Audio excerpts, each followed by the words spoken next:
سورہ قدر جمعہ کے روز جو جمعہ کی نماز سے پہلے اگر پڑھے 3 مرتبہ تو اللہ تعالیٰ اس کو اتنی نیکی عطا فرماتا ہے، اتنا ثواب دیتا ہے کہ اس دن جمعہ کی نماز پڑھنے کے لیے جتنے لوگ اس مسجد میں جمع ہوئے ہیں ہر ایک کو ملا کر کے جتنی نیکی ہوتی ہے اس پڑھنے والے کو تنہا اتنی نیکی اکیلے ملتی ہے۔ کتنی بڑی فضیلت ہے، لیکن آج ہم لوگ وظیفہ سے بہت دور ہو رہے ہیں، بھاگتے جا رہے ہیں، صرف بھاگتے جا رہے ہیں۔ نہیں میرے دوستو، اللہ کے رسول فرماتے ہیں کہ شب قدر میں شب قدر میں یا شب قدر کے دن سورہ قدر کی تلاوت جو کرتا ہے 3 مرتبہ اس کی بہت بڑی فضیلت ہے۔ وقت نہیں ہے اور وہ موضوع بھی نہیں ہے، لیکن شب قدر کے علاوہ جو اور جمعہ کا دن آتا ہے، ہر جمعہ کے دن اگر کوئی 3 بار یہ سورت اگر پڑھ لے سورہ قدر کی، اس سورت کو پڑھنے سے اللہ برکت یہ عطا فرماتا ہے کہ 3 بار جو پڑھتا ہے تو اس مسجد میں جتنے لوگ جمعہ کی نماز پڑھنے آیا ہے سب کو ملا کے جتنی نیکی ہوتی ہے اس پڑھنے والے کو اتنی نیکی فقط اکیلے تنہا ملتی ہے۔ تو اسی لیے وسائل سے بھاگے مت، کبھی کلمہ شریف پڑھیے کسی کونا میں مسجد کے بیٹھ کے، کبھی بسم اللہ پڑھیے، کبھی سبحان اللہ، کبھی پاکی اللہ کی بیان کیجئے، تسبیح بیان کیجئے۔ اللہ تعالیٰ قرآن مقدس میں ارشاد فرماتا ہے الا بذکر اللہ تطمئن القلوب، بے شک اللہ کی یاد دل کی غذا ہے۔ اور جو اللہ کو یاد نہیں کرتا ہے اس کا دل جب بھوکا رہتا ہے پھر وہ انسان پریشان ہوتا ہے، پھر وہ انسان بے چینی میں مبتلا ہوتا ہے، پھر وہ انسان بے قرار ہوتا ہے۔ کیا مطلب کہ اگر سکون چاہیے تو اپنے اللہ کی عبادت کیجئے، اپنے اللہ کی حمد و ثنا اور پاکی بیان کیجئے، یعنی اللہ کی یاد دل کی غذا ہے، اور دل کو دل کا جب خوراک مل جاتا ہے تو انسان آسانی کے ساتھ مطمئن کے ساتھ اپنی زندگی گزارتا ہے۔ تو پتہ چلا کہ اس زندگی کو گزارنے کے لیے سب سے زیادہ ضروری ہے کہ ہم اللہ کی پاکی بیان کریں، اللہ کی تسبیح کریں، اللہ کی حمد و ثنا بیان کریں، اور اللہ کی بارگاہ میں اپنا سر سجدے میں جھکا دیں۔ جب کوئی انسان ایک دن میں 5 بار اللہ کی بارگاہ میں اپنے سر کو جھکاتے ہیں تو گویا وہ یہ کہتا ہے کہ اے میرے مالک، ہم تیرا بندہ ہے، تو میرا خالق ہے، ہم تیری مخلوق ہے، تو رحمان ہے، ہم تیری بارگاہ میں سجدہ کرتے ہیں، مولا ہمارے اس سجدے کو قبول فرما اور اس کے صدقے میں ہمارا بیڑا پار عطا فرما۔ مخلوق کا کام ہے کہ اللہ کی بارگاہ میں اپنا سر جھکا دے گا۔ بادشاہ بننے کے چکر میں اگر رہیے گا تو یہاں بھی برباد ہو جائے گا، وہاں بھی برباد ہوگا۔ اس لیے اللہ کے سامنے مخلوق بن کر کے اپنا سر اپنے رب کی دہلیز پر، چوکھٹ پر جھکا دیجئے۔ اب یہ ہوگا کیسے؟ ہر دن 5 وقت نماز پڑھیے۔ جب ہر دن 5 وقت نماز پڑھیں گے تو گویا ہم خدا کو کہیں گے مولا تو میرا خالق ہے، میں تیری مخلوق ہوں، اور تیری بارگاہ میں ہم سر جھکاتے ہیں مولا، ہم اپنا سر تیری بارگاہ میں رکھ دیا ہے مولا، اس سجدے کو قبول فرما۔ اگر ایک بھی سجدہ اللہ کی بارگاہ میں قبول ہو جائے تو نجات کا ذریعہ مل جائے گا۔ تو 1-2 اشعار سماعت کیجئے، پھر انشاءاللہ بات کرتے ہیں۔ مدینہ پہنچا جب دیوانہ، کبھی ادھر سے کبھی ادھر سے، مدینہ پہنچا ہے جب دیوانہ، کبھی ادھر سے کبھی ادھر سے، تو نبی کی چوکھٹ کو اس نے چوما، نبی کی چوکھٹ کو اس نے ادھر سے کبھی ادھر سے مدینہ پہنچا ہے جب دیوانہ، کبھی ادھر سے کبھی ادھر سے۔ مدینہ شریف اور مکہ شریف، عالم اسلام میں جہاں بھی مسلمان ہے، پوری دنیا میں جہاں جہاں مسلمان ہے، ہر جگہ کے مسلمان، ہر جگہ کے مسلمان جو ہے مکہ شریف پہنچتے ہیں اور مدینہ شریف کی حاضری دیتے ہیں۔ مثال کے طور پر آپ کے گاؤں سے ایک آدمی تو دوسرے گاؤں سے 2 آدمی، 10 آدمی، اسی طرح کر کے ہر ملک سے لوگ پہنچتے ہیں۔ کبھی تاریخ کے پنوں میں آپ نے سنا نہیں ہوگا یا دیکھا بھی نہیں ہوگا کہ مکہ میں اتنے لوگ جمع ہوئے، مدینے میں اتنے لوگ جمع ہوئے اور وہاں پر بھگدڑ ہوا اور لوگ کسی کے پیر کے نیچے آ کر کے دب کر کے مر گئے، کبھی نہیں سنا ہوگا۔ یہ اللہ کا فضل ہے کہ نہ مکہ میں بھگدڑ ہوتا ہے نہ مدینے میں ہوتا ہے۔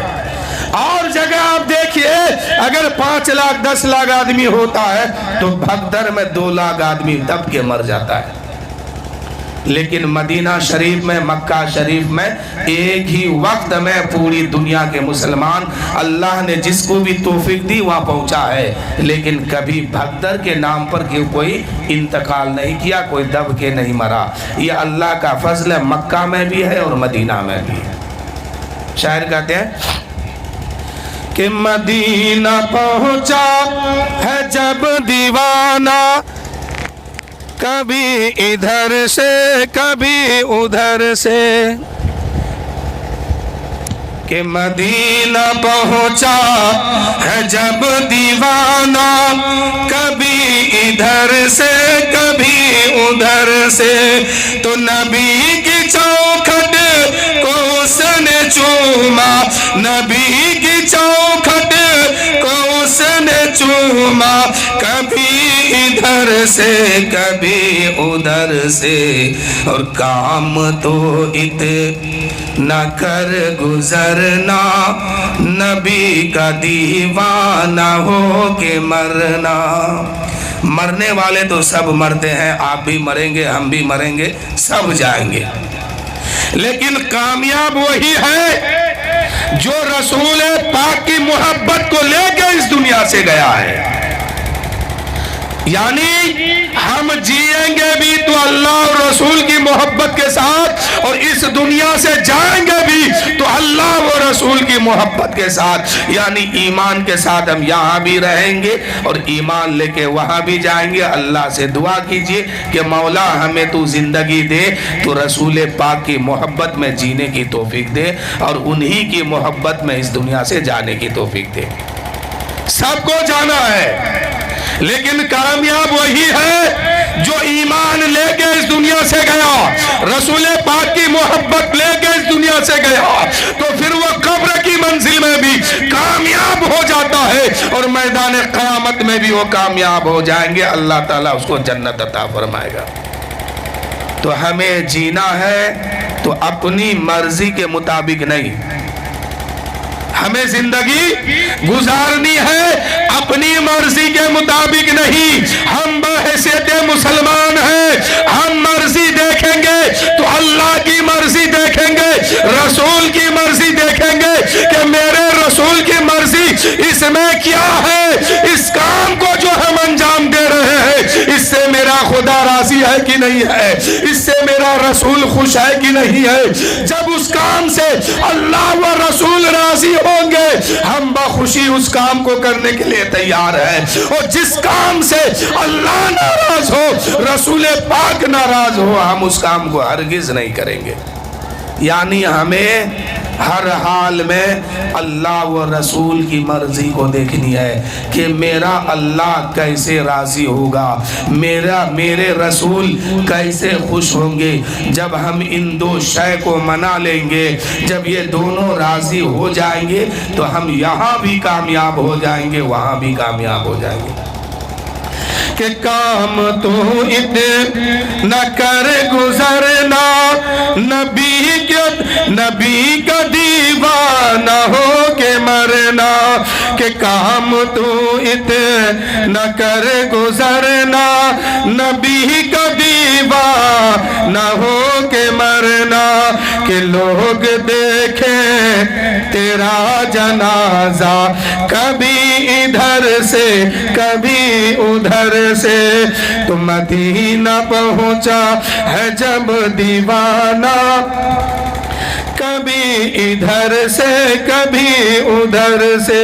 اور ایک شعر سنیے کہ کبھی تو غوث الورا کے در سے کبھی تو خواجہ پیا کے گھر سے کبھی تو غوث الورا کے گھر سے کبھی تو خواجہ پیا کے در سے کبھی تو غوث الورا کے گھر سے کبھی تو خواجہ پیا کے در سے نکل ہی جاتا ہے کام اپنا کبھی ادھر سے کبھی ادھر سے نکل ہی جاتا ہے کام اپنا کبھی ادھر سے کبھی ادھر سے.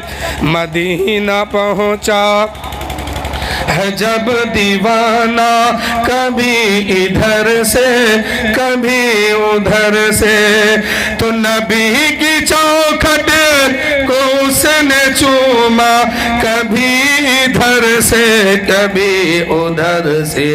اور اس شعر کو دیکھیں بہت پیارا شعر ہے کہیے سبحان اللہ کہ ادھر بریلی ادھر کے چھوچا یہاں پہ کلیر وہاں پہ دیوا ادھر بریلی ادھر کے چھوچا وہاں پہ کلیر یہاں پہ دیوا ادھر بریلی ادھر کی چھوچا وہاں پہ کلیر یہاں پہ دیوا ملا ہے ہم کو ولیوں کا صدقہ ملا ہے ہم کو ولیوں کا صدقہ کبھی ادھر سے کبھی ادھر سے ملا ہے ہم کو ولیوں کا صدقہ کبھی ادھر سے کبھی ادھر سے ملا ہے ہم کو ولیوں کا صدقہ کبھی ادھر سے کبھی ادھر سے. اور ایک شعر امام حسین رضی اللہ تعالیٰ عنہ کی بارگاہ میں سماعت کیجئے. آقا حسین کا صدقہ ہے کہ آج آپ اور ہم مسلمان ہیں ورنہ یزید تو اسی کو بدلنے کی کوشش کیا تھا. یزید تو قانون مصطفیٰ کو بدلنے کی کوشش کیا تھا. امام حسین نے اپنا خاندان لٹا دیا لیکن نبی کی شریعت کو بدلنے نہیں دیا. یزید تباہ و برباد ہوا. امام حسین کا تذکرہ آج بھی پوری دنیا میں ہو رہا ہے. شعر سنیے. بچان دین نبی کی عظمت جو رن میں نکلا علی کا بیٹا بچان دین نبی کی عظمت جو رن میں نکلا علی کا بیٹا بچان دین نبی کی عظمت جو رن میں نکلا علی کا بیٹا تو یزیدیوں کو جم کے مارا کبھی ادھر سے کبھی ادھر سے یزیدی کتوں کو جم کے مارا کبھی ادھر سے کبھی ادھر سے. امام حسین رضی اللہ تعالیٰ عنہ کربلا کے میدان میں گئے. یزیدیوں نے کہا تھا حسین ہم تیرے نانا کے دین کو بدل دیں گے قانون مصطفیٰ کو بدل دیں گے اللہ کی کتاب قرآن مسجد کو بدل دیں گے. امام حسین نے کہا یزید تمہاری بھول ہے اس کے لیے مجھے جو کرنا پڑے میں کر دوں گا، لیکن نانا کی شریعت کو بدلنے نہیں دوں گا۔ آخر ہوا کیا کہ یزیدی 22,000 قافلہ لے کے کربلا کے میدان میں پہنچے ہیں۔ اسلام نے آواز دی، حسین تم کہاں ہو؟ میں کربلا پہنچ گیا ہوں۔ امام حسین نے فرمایا مت گھبراؤ، میں بھی کربلا پہنچنے والا ہوں۔ امام حسین نے مدینہ کو چھوڑ کر، مکہ کو چھوڑ کر کربلا کی دھرتی میں پہنچا ہے۔ نتیجہ کیا ہوا؟ یزیدیوں نے بھرپور کوشش کی، لیکن امام حسین نے اپنا خاندان دے دیا، اپنی جان بھی قربان کر دی، شہادت کا جام پی لیا اور نانا کی شریعت کو بچا کے ہمیں دے دیا۔ حسین ابن علی نے خون کے دھاروں سے کھیلا ہے، قضا کیا چیز ہے وہ موت کے انگاروں سے کھیلا ہے، اور تو اپنے زور بازو کا دھمکی ہمیں نہ دے ظالم، علی کے گھر کا ہر بچہ تو تلواروں سے کھیلا ہے۔ وہ حسین مدینہ چھوڑ رہے ہیں کہ نانا تیرے کرم کی خزینے کی خیر ہو، دے بھیک مجھ کو تیرے مدینے کی خیر ہو، اور جا رہا ہوں چھوڑ کر ان آنکھوں کی چین کو، اٹھ کر گلے لگائیے اپنے حسین کو۔ وہ حسین کربلا کے میدان میں پہنچے ہیں۔ شاعر کہتے ہیں کیوں فخر سے جھومے نا رسول عربی، تقدیر سے ملتا ہے نواسا ایسا، ایسا نواسا بے مثال ہے۔ جنہوں نے کربلا کے میدان میں سجدہ کیا ہے تو سجدہ بھی بے مثال ہے، اور ایسا سجدہ کیا ہے کہ نہ قیامت تک کوئی ایسا سجدہ کر سکتا ہے۔ اور امام حسین جو ہے آج بھی سجدے میں ہے، سجدے میں جاتے ہوئے تو سب نے دیکھا ہے، سجدے سے سر کب اٹھائیں گے کوئی نہیں دیکھا ہے۔ کہ بولے حسین، بولے علی کے بیٹے کربلا میں، کیا اے لوگوں سنو، بولے امام حسین کربلا کے میدان میں پہنچ کر،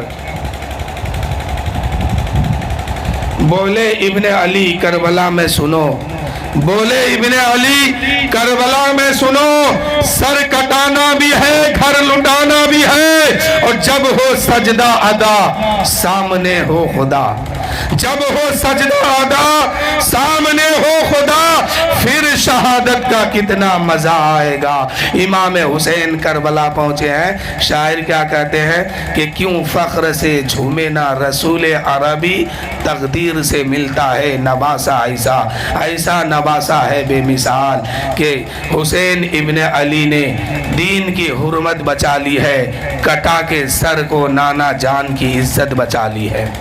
حسین ابن علی نے دین کی حرمت بچا لی ہے، کٹا کے سر کو وہ نانا جان کی عزت بچا لی ہے، اور اثر تھا فاطمہ کے دودھ کا، عظمت کا، رفت کا، لٹایا گھر کا گھر مگر امت بچا لی ہے، لٹایا گھر کا گھر مگر نانا جان کی امت کو بچا لی ہے۔ اے میرے دوستو، یہ محفل پاک جو سجائے ہیں بالخصوص یہ شادی کے تعلق سے ہے، تو ہمیں شادی اور آپ کو شادی میں ایک بات کا خاص خیال رکھنا ہے کہ ہم جو خوشی مناتے ہیں شادی کے موقع پر، اس پر توجہ یہ رکھنی ہے کہ کہیں ہماری خوشیوں میں اللہ ناراض نہ ہو جائے، رسول پاک ناراض نہ ہو جائے۔ تو ہمیں شادی اپنے بچوں کی جو کرنی ہے تو نبی کی سنت کے مطابق کرنی ہے، نبی نے جو فرمایا ہے اس مطابق ہم جب شادی اپنے بچوں کی کریں گے، ایک طرف سنت بھی ادا ہوگی، دوسرے طرف شادی بھی ہوگی، کہیں ثواب بھی ملے گا۔ شادیوں میں خاص خیال رکھیے کہ کہیں ایسا نہ ہو ہم شادی میں خوشی منانے کے چکر میں اللہ کو نہ ناراض کر دیں، رسول پاک کو نہ ناراض کریں۔ اس پر توجہ ہمیں رکھنی ہوگی۔ آج شادیوں میں کیا ہوتا ہے، ادھر میلاد کے بعد شادیوں میں ناچ گانا باجا دیجئے سب ہو جاتا ہے۔ اے میرے دوستو، آج قوم مسلم کا بچہ جتنا ڈی جے پہ ناچتا ہے اتنا کسی اور قوم کا بیٹا نہیں ناچتا ہے۔ کیوں ایسا ہوتا ہے کہ ہم نے بچپن میں اسے دین کی تربیت نہیں سکھائی ہے، دین کی تعلیم نہیں دی ہے، اللہ و رسول کی محبت نہیں سکھائی ہے۔ یہی وجہ ہے ہمارے نوجوان شادی موقع پہ ناچنا شروع کیا ہے, شادی کے موقع پہ ڈی جے بجانا شروع کیا ہے. سب تو ایسا نہیں ہے, لیکن میرے دوستو قوم مسلم کا بیٹا سب تو ایسا نہیں ہے, لیکن زیادہ تر یہی ہے کہ شادی کے موقع پر کوئی شراب پیتا ہے, کوئی ناچتا ہے, کوئی جوا کھیلتا ہے, کوئی دین سے خلاف کام کرتا ہے, شریعت کے خلاف کام کرتا ہے. تو ہمیں توجہ جو ہے اسی پر رکھنی ہے کہ کہیں ہماری شادیوں میں اللہ نہ ناراض ہو جائے, رسول نہ ناراض ہو جائے. تو شادی کے موقع پر جتنے فضول کام ہے ان کو ہم دور کر دیں گے, اور جو حرام کام ہے ان کو اپنی شادیوں میں شریک ہونے نہیں دیں گے. یہ کام ہمیں اور آپ کو کرنے کی ضرورت ہے. لیکن ہوتا کیا ہے, 5 وقت نماز بھی پڑھتا ہے, مہینہ مہینہ سالوں سال نماز بھی پڑھتا ہے, اور جب بیٹے کی شادی کا موقع آتا ہے تو پھر ڈی جے بھی کروا لیتا ہے, ناچنے والے کو بھی بلوا لیتا ہے. یعنی شادی کے موقع پر اب وہ بھول گیا ہے کہ ہم کیا ہے. شادی کے موقع پر اب ناچ بھی ہوتا ہے, ڈی جے بھی بجتا ہے, لڑکی بھی دیکھ رہی ہے, لڑکے بھی دیکھ رہے ہیں. اے میرے دوستو ذرا غور کیے ہیں آپ کے اس شادی سے اللہ و رسول راضی ہے کہ نہیں ہے, اس پر توجہ دے. اور جس شادی میں ناچنے والے لوگ موجود ہو, گانے والے لوگ موجود ہو, ڈی جے بجانے والے لوگ موجود ہو, مجھے تو یقین ہے کہ ایسی شادیوں میں اللہ ناراض بھی ہوتا ہے, رسول پاک ناخوش بھی ہوتے ہیں. اسی لیے ہمیشہ ہم بحیثیت مسلمان اپنی مرضی کے مطابق شادی نہیں کریں گے. ہم شادی بھی کریں گے تو سنت کے مطابق کریں گے. اسلام نے جو حکم دیا ہے اس پر ہم توجہ رکھیں گے کہ شادی میں نبی کی سنت کیا ہے, اور اس سنت پر عمل کر کے جب ہم شادی کریں گے اپنے بچوں کی, تو جس کی شادی ہوگی اس کے باپ کو خوشی بعد میں ہوگی, مدینے والے مصطفیٰ کو خوشی پہلے ہوگی. جب ہم سنت کے مطابق, شریعت کے مطابق, اسلام کے قاعدہ قانون کے مطابق اپنے بچوں کی شادی کریں گے, اس شادی سے اس کا باپ تو بعد میں خوش ہوگا, مدینے والے آقا پہلے خوش ہو جائیں گے. اس لیے اس بات پر غور کیجئے کہ ہم مسلمان ہیں, ہم کسی بھی معاملے میں اپنی مرضی کے مطابق زندگی نہیں گزاریں گے. مرضی ہوگی اللہ کی, مرضی ہوگی رسول کی, اللہ کا فرمان دیکھیں گے, رسول پاک کی حدیث کو دیکھیں گے, حضور کی سنت کیا ہے اور کس انداز سے ہمیں نکاح کرنے کا حکم فرمایا ہے, اسی انداز کے مطابق ہم شادی کریں گے. شادی میں اکثر مسلمانوں کو اس بات پر دھیان رکھنی ہے کہ کہیں ہماری شادی سے اسلام کا کوئی بدنام نہ ہو جائے, قوم مسلم بدنام نہ ہو جائے. جب اس پر ہم توجہ رکھیں گے تو انشاءاللہ وہ شادی سنت کے مطابق بھی ہو جائے گی, اور اللہ بھی راضی ہوگا, رسول پاک بھی خوش ہو جائیں گے. تو میرے دوستو ہم کو ایک میلاد شریف میں اور بھی جانا ہے. ابھی 2 حضرات آپ کے سامنے موجود ہیں, ان لوگوں کو آج میں موقع دے رہا ہوں, پھر کبھی انشاءاللہ موقع ملا تو پھر بات کروں گا. ایک شعر کے ساتھ میں رخصت ہو جاؤں گا. پہلے سبحان اللہ کہیے. کہ چھین لیتے ہو خواب آنکھوں سے, کوئی تعبیر خواب کیا دو گے, اپنی اولاد بیچنے والوں مصطفیٰ کو جواب کیا دو گے. یہ شعر سب کے لیے نہیں ہے, اس آدمی کے لیے ہے جس نے اپنے بیٹے کی شادی کے لیے لڑکی کے باپ سے جہیز کے نام پر پیسہ لیا ہے. یعنی اپنے بیٹے کو بکرا بنا کر کے ایک لڑکی کے ہاتھ میں اور اس کے باپ کے ہاتھ میں بیچ دیا ہے. اس کے لیے ہے وہ اپنا خیال کرے کہ میدان معاشر میں اس کا کیا حال ہوگا، کہ شادی کے نام پر ایک غریب لڑکی کے باپ پر جو اتیاچاری کیا ہے، سختی پیش آیا ہے، اس کا معاملہ حشر کے میدان میں بہت خراب ہوگا۔ جس نے یہ حرام کی دولت اپنے گھر میں لایا ہے، اور یہ بڑا عجیب معاملہ ہے۔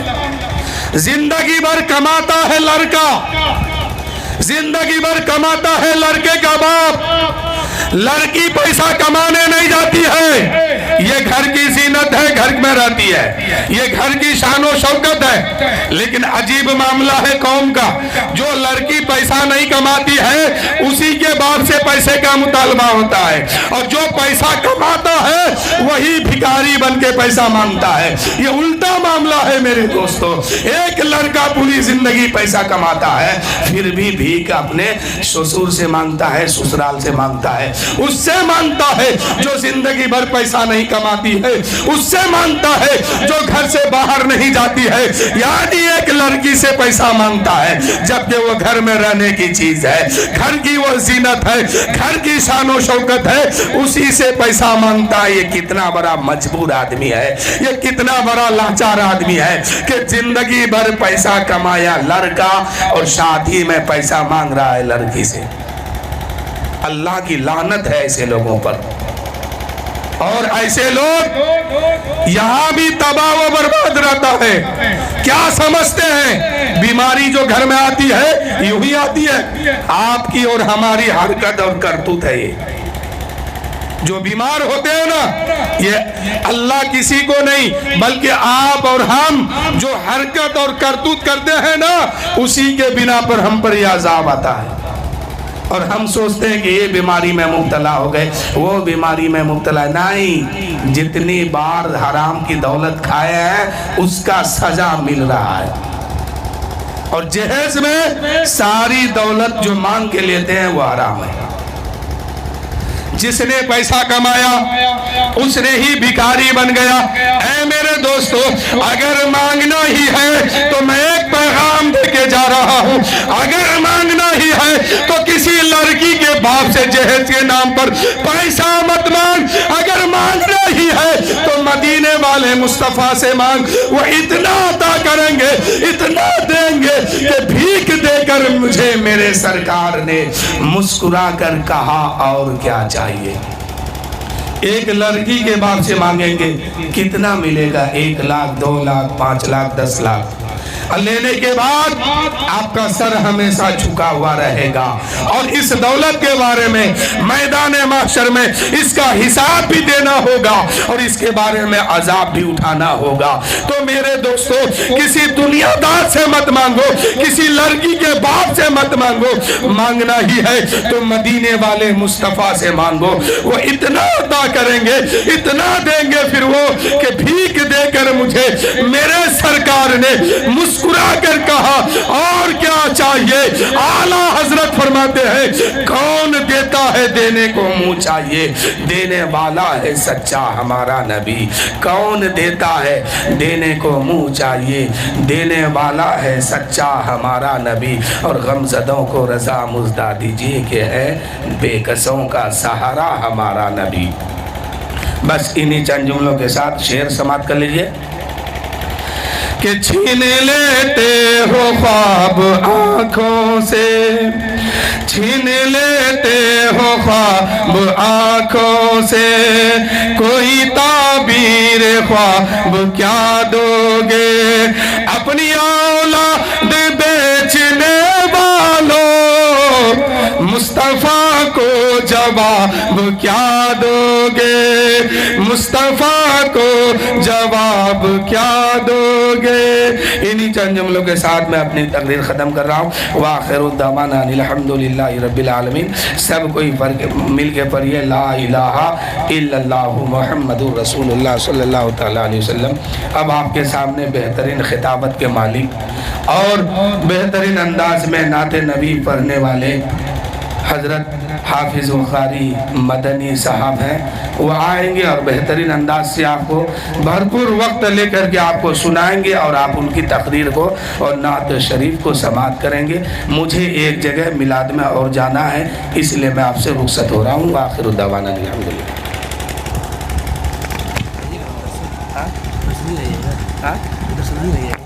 آپ ختم کر دیجیے۔